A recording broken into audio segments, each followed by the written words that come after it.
Ciao a tutti e benvenuti a una nuova puntata di Magione Lichtel, l'unico corso che vi permetterà di imparare a fare... Oh, ma grazie! Vi siete ricordati, che carini!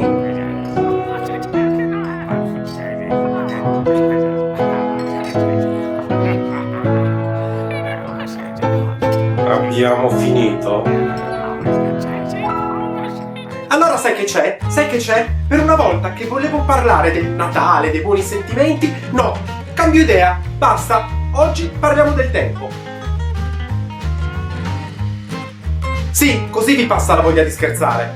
Ciao! Che? Per parlare del tempo, però, bisogna prima fare la conoscenza di queste due desinenze. Queste due desinenze sono si e gen, e sono quanto di più distante possa esserci in assoluto.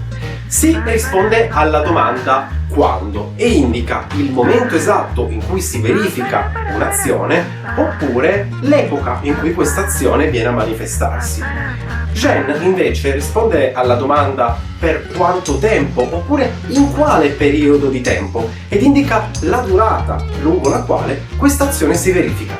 Signore e signori, siamo al cospetto di due concetti che ci riportano rocambolescamente alle scuole medie: il tempo determinato e il tempo continuato. Facciamo subito un esempio. Riprendiamo da qualche video fa il verbo linui kinuen, che significa andare in vacanza, e prendiamo anche la parola sehtili, che significa agosto. Avremo quindi queste due frasi. Avremo la frase, la prima, sehtili tessi am kinueo linui, che ha il tempo determinato e quindi va ad indicare che io sono andato in vacanza ad agosto. Avremo poi la seconda frase, sehtili tesgen am kinueo linui. Questa frase usa il tempo continuato e indica quindi la durata in cui l'evento andare in vacanza si svolge. Significa quindi che se uso il tempo continuato vado ad indicare che io sono stato in vacanza per tutto il mese di agosto, dal 1 al 31 di agosto. L'esempio che abbiamo appena visto insieme potrebbe persuaderti del fatto che il concetto di tempo continuato si avvicini a quello di bene assoluto. Beh, non è proprio così. Andiamo a vedere quest'altro esempio qui. Anche qui abbiamo due frasi, anche qui le due frasi si assomigliano molto. La prima è costruita con il tempo determinato, che quenti toissi amemiticton. La seconda invece è costruita con il tempo continuato, che è quenti toschen amemiticton.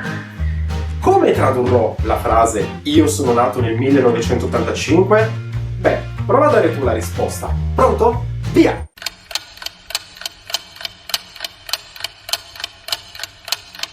Io sono nato nel 1985 è un tempo determinato, quindi quenti toissi amemitictone.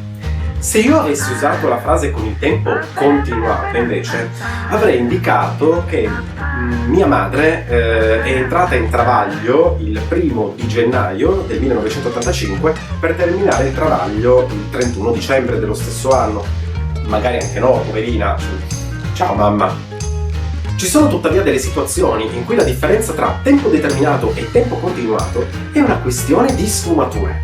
Andiamo a vedere questo esempio, di nuovo due frasi che si assomigliano molto, con il tempo determinato nella prima, vejnitessi mech ampevennekam sulpini, e il tempo continuato nella seconda, vejnitesgen mech ampevennekam sulpini.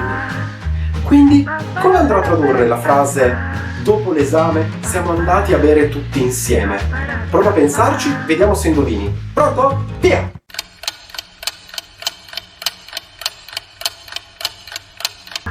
Che cosa hai scelto allora? Beh, che tu abbia scelto la prima frase o la seconda frase non importa, hai indovinato comunque. La differenza qual è? È una piccola sfumatura. Se vado a scegliere il tempo continuato, quindi la seconda frase, metto enfasi sulla durata del periodo di tempo durante il quale l'esame si è svolto. È come se dicessi: dopo tutto il tempo che l'esame è durato, siamo andati a bere tutti insieme. Quindi è una cosa piccola piccola, vanno bene tutte e due le frasi. Un'ultima chicca prima di lasciarci. Tra il sostantivo e la desinenza si oppure la desinenza gen c'è ancora qualcosa. Pensiamo di nuovo al primo esempio. Nel primo esempio abbiamo usato la parola Sertilli, che è la parola per agosto, che in lingua monellica è una parola femminile. E ho detto Sertilli teissi, Sertilli tesgen. Poi siamo andati sull'esempio dell'anno del 1985, ma non ho detto il numero 1985, che è l'inectulo ho usato il neutro, perché la parola per anno in monelico odda è una parola neutra, e quindi sono andato a dire chielli neko tugontakquenti toissi, oppure chielli neko tugontakquenti tosgen.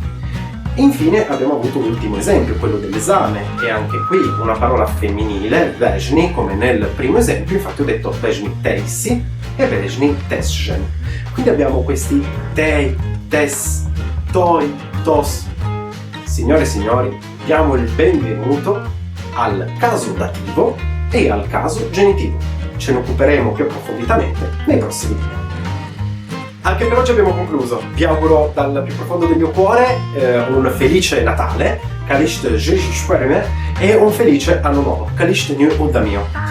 Nel frattempo vi invito a dare un'occhiata a un canale che troverete in descrizione, il canale di Fidas Sucire San Carlo Canavese, perché in questi giorni stiamo girando i video della nuova serie che avrà il suo avvio nell'Epifania del 2023. Questa nuova serie ha degli spunti interessanti per stimolare le donazioni di sangue e spero anche molto divertenti, quindi se avete voglia date un'occhiata al canale, è molto carino, il gruppo è veramente un gruppo fantastico di ragazzi con cui lavorare. Nel frattempo vi auguro le migliori abbuffate della vostra vita, mangiate, divertitevi, festeggiate, la chiusa finale, stanco delle solite lingue, ma già ne dite, vabbè, ve la faccio la prossima volta? No. Devo fare. Vabbè. Stanco delle solite lingue, ma già ne dite!